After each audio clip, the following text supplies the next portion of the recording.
Hey guys, welcome back to the Amazing Plant Project. My name's Kate, and today we're talking about cleavers. The plant kind, not the knife kind. The scientific name is Gallium aparine, but they're also known as cleavers, cleavers, goosegrass, catchweed, and what I know them as sweet woodruff. So we're going through 10 different factoids and useful bits of info.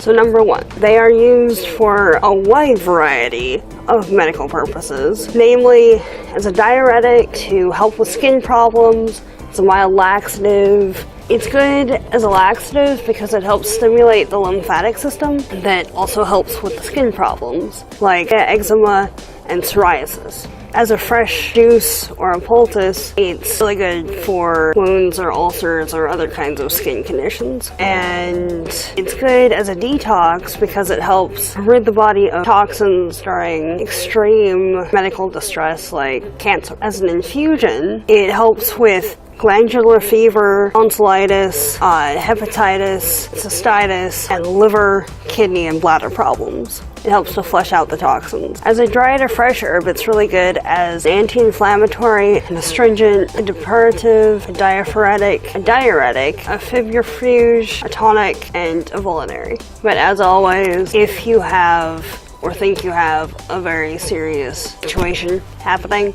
just consult your respective medical professionals or during self-treatment.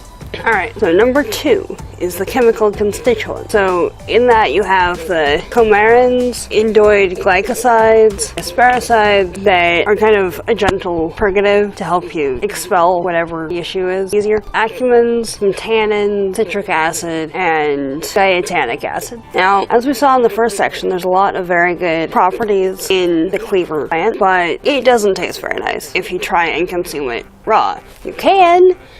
It just tastes better if you cook it. And it's traditionally added as a pot herb to like a stew or some kind of thing that you would eat cooked, like spinach or something like that. So that's number 3. Number 4 is the habitat. They live fairly worldwide throughout Asia and the United States and Mexico, Australia, and most of Europe. And they tend to grow in the uninhabited spaces between other plants as a ground cover sort of herb. Number 5, the growth pattern. So the stems and leaves have kind of like hooked bristles that if I can find an image, it's going to be here, that allow the plant's relative parts to attach to something and be carried off. Likewise, the seeds have the same hooked capability so that they're more easily dispersed. See that in a couple of different plants. The leaves are kind of lance-shaped and about like shaped like that, sort of, and grow in a spiral pattern,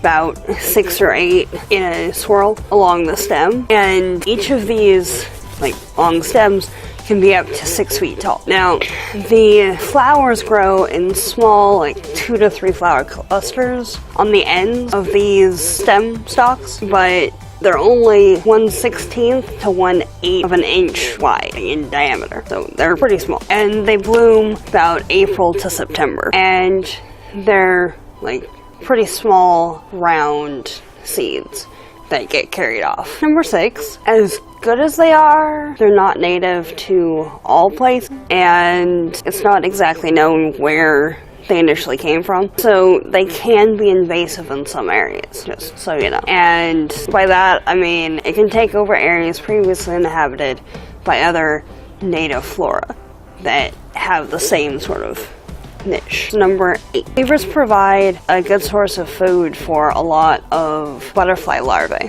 especially because they are growing during the life stage period. Number 9. And now we get to the recipe section.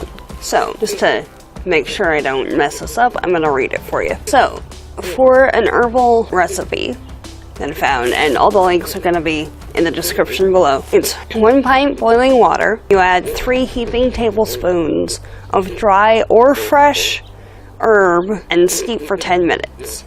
And then you can take a mouthful of it as periodic doses throughout the day to help with the skin problems and as a laxative, and the detox, and tonsillitis, and all the rest that we discussed in the first part. And then number 10 is a wash that can apparently help tighten your skin. If you have some like wrinkles on your face and stuff, you can make, I didn't find that much information on this, so who knows. But if you use either the fresh juice, because it's good for wounds and ulcers, or an infusion, which you can take orally, it would probably work with either. But you use it as a face wash, and it's supposed to tighten your skin as kind of a de-aging face cream sort of thing. So I hope that was informative, and if you'd like to leave a comment down below about a future plant to investigate, I will be more than happy to look it up. This one was from a friend. Alright guys, thank you for tuning in. Come back next week for some more fabulous plantness. I have a couple of things in the works right now, so yeah. And I'm gonna try and have something up for Friday, but alright. To be alerted when I upload a new video, hit the icon over here and make sure that the bell's turned on so you get notifications. And to check out my other channel where I upload DIYs and random other fun things, hit over here. And the last video is gonna be down here somewhere. Alright, see you next time guys. Have a good week.